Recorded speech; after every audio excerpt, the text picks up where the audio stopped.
South ఇండియాలోనే అతి తక్కువ ధరలకి రత్నాలనందించే ఏకైక సంస్థ 6JVR. Welcome to Suman TV. రేపే కింగ్డమ్ ప్రపంచవ్యాప్తంగా రిలీజ్ అవుతుంది. కానీ ఆ హీరో విజయ్ దేవరకొండ చాలా సింపుల్ మ్యాన్.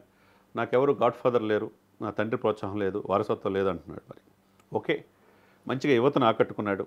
అర్జున్ రెడ్డి లాంటి సినిమాలు తీశాడు. తర్వాత లైగర్ ద్వారా డిజాస్టర్ అయిపోయింది. తర్వాత ఏంటి ఈ పరిస్థితి అన్నప్పుడు ఈ సినిమాలు లేవా అనే పరిస్థితి నుంచి ఈ రోజున రేపు రిలీజ్ అవుతుంది కింగ్డమ్. కింగ్డమ్ ఎలా ఉండబోతుంది అనేది పక్కన పెడితే, దానికి తిరుపతిలో ఆయన ఫ్రీ రిలీజ్ ఈవెంట్లో ఆయన మాట్లాడిన మాటలు చాలా ఇబ్బందికరంగా ఉన్నాయి. ఎందుకంటే ఎదిగే కొద్ది ఒదిగి ఉండాలి. మెగాస్టార్ చిరంజీవి గారిని చూసాం, చాలామంది నటులను చూసాం, కృష్ణ గారిని చూసాం, బాలకృష్ణ గారిని చూసాం, నాగార్జున చూసాం, వెంకటేశ్వరం చూసాం. వాళ్ళు ఎప్పుడు కూడా డిసిప్లిన్గా ఉంటారు. వారసత్వం నుంచి కొంతమంది వచ్చినా ఆ వారసత్వం ఏం కనపడకుండా కష్టపడితే ఈరోజు ఆ స్టార్డమ్ సాధించారు. మరి ఈయన మాట ఒక అవకాశం అని చెప్పి కలియుగ వెంకటేశ్వరం కనుక్కుంటా అక్కడ ఎక్కి కూర్చుంటానంటున్నాడు. ఆ కొడుకులను పక్కన పెట్టని ఆ పదాలు ఉపయోగించింది చాలామందికి రుచించట్లా. ఎప్పుడు కూడా అంత అహం పనికిరాదు, యాటిట్యూడ్ పనికిరాదు. ఆ attitude point of view Allu అర్జున్కి ఉంటే ఏమైందో మనం చూసాం. ఆయన కానీ నేషనల్ స్టార్గా అతను తప్పులు సరిదిద్దుకొని ఈరోజు ఆయన సినిమాలు ఆయన చేసుకుంటున్నాడు, ప్రభుత్వంతో సఖ్యతతో ఉంటున్నాడు. కాబట్టి యాటిట్యూడ్ పాయింట్ ఆఫ్ వ్యూ ఎప్పుడు కూడా మనిషిని ఎదిగే కొద్ది ఒదిగా ఉండాలి. నేను నాకు మించిన తోపు తురుము లేదు అని అనుకోవటం పొరపాటు. మరి చిత్ర నిర్మాణం అనిరుద్ధ్ వచ్చాడు, సంగీతం బాగుంది, విశేషంగా ఆకట్టుకుంది. తర్వాత సత్యదేవ్ కూడా మాట్లాడాడు, చాలా వండర్ఫుల్గా మాట్లాడాడు. తర్వాత అక్కడున్న సూర్య నాగవంశీ, ఆయన నాగవంశీ కూడా చాలా ఓపెన్గా ఉన్నట్టు మాట్లాడతాడు. మీ రివ్యూలు మాకు అవసరం లేదని చెప్పి అంటూ ఉంటాడు.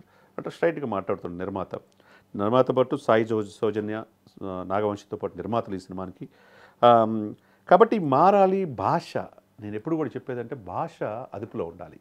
నువ్వు హీరో అవుదాం అనుకున్నావు, నువ్వు రౌడీ బాయ్స్ అంటారు, లవ్ యూ రౌడీ బాయ్స్ అంటారు. రౌడీలు ఏంటి, బాయ్స్ ఏంటి? ఇంకొక వైపు ఇంకొక అల్లు అర్జున్ గారేమో ఆర్మీ అంటారు. ఆర్మీ దేశ రక్షణకు ఉండాలి, కానీ ఆర్మీ రూపంలో ఏం చేస్తున్నావు?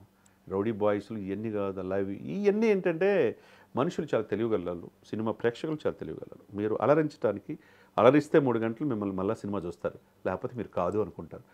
అదే ఇది విజయ్ దేవరకొండ గారు ఇదొక్కటి కనుక నేర్చుకుంటే ఉజ్వలమైన భవిష్యత్తు ఉంటుంది. రేపే రిలీజ్ అవుతుంది. మరి భయం అనేది నాకు ఉందని చెప్పి ఆయన బాహటంగానే చెప్పాడు. రిలీజ్ అయ్యే కొద్ది నాకు భయం ఉందని చెప్పాడు.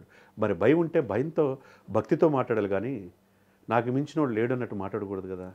ఒక అవకాశం ఇస్తే అక్కడ పోయి కూర్చుంటాడు. అక్కడ పోయి కూర్చోడానికి ఇది ఏదన్నా టికెటా?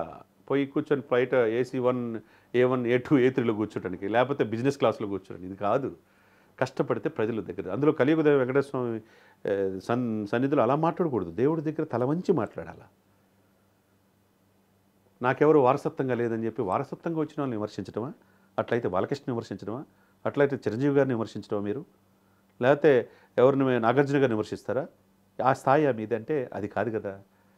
వారసత్వం నాకేం లేదంటున్నాడు. మరి వారసత్వంతో ఎదిగిన వాళ్ళు 1-2 సినిమాలు మాత్రమే. ఆ తర్వాత వాళ్ళు కష్టపడితే నిలబడతారు, లేకపోతే పక్క వెళ్ళిపోతారు. చాలామందిని మనం చూసాం. కాబట్టి విజయ్ దేవరకొండ గారు, మీరు మాట్లాడే ప్రతి మాటలో, మీ భాషలో, మీ యాస రాయలసీమ భాషలో మాట్లాడారు, బాగానే ఉంది. చిత్తూరు ప్రజలు విశేషంగా అలరించుకుంటారు. అదే సమయంలో నీ సినిమా చూడాలంటే నువ్వు ఎదిగే లక్షణాలు అలవాటు చేసుకోవాలి. భాషని, మాటని పొదుపు పెట్టుకుంటే మంచిదనేది అనేక మంది చెప్తున్న మాట. యాజ్ శ్రేయోభిలాషులుగా మేము కూడా చెప్తున్న మాట. మీరు మంచి లవర్ బాయ్, మంచి సినిమా తీస్తారు, న్యాచురల్గా నటిస్తారు. మరి మీకంటే నాని చూడండి, ఎక్కడ మాట్లాడాలో, ఎక్కడ ఎంతవరకు స్పందించాలో అలా స్పందిస్తాడు. నాని ఏగా కావచ్చు, నాని తీసిన సినిమాలు కావచ్చు. అదే సత్యదేవ్ ఈ సినిమాలో ఉన్నాడు, ఎంత న్యాచురల్గా నటిస్తాడు. అనేక మంది నటులు, ఆది పినిశెట్టి చూడండి ఎంత చక్కగా చేస్తాడు. శ్రీకాంత్ గారి నటులు చూడండి, న్యాచురల్గా నీలాగా మీరొక్కళ్ళే కష్టపడి రాలే సినిమాలో. కాబట్టి ఎప్పుడు కూడా ఇది నెత్తికెక్కించుకోకూడదు అహం. కాబట్టి మాట్లాడే మాటలు ప్రతిదీ కూడా జనం అబ్జర్వ్ చేస్తుంటారు. జనం మధ్యలో మీరు సుస్థిరమైన స్థానం ఉంటే మీరు మంచి హీరో స్థాయికి వెళ్తారు. కానీ మీ మాటలు ఇలా ధోరణి ఉంటే, మీ యాటిట్యూడ్ ఇలానే ఉంటే చాలా ఇబ్బందికరమైన పరిస్థితి వచ్చే అవకాశం ఉంది. ఏదేమైనా కానీ మీరు కింగ్డమ్ ద్వారా మీరు మరలా మంచి ట్రాక్లో రావాలని, ఆ సినిమా విజయం సాధించాలని మనస్ఫూర్తి కోరుకుందాం.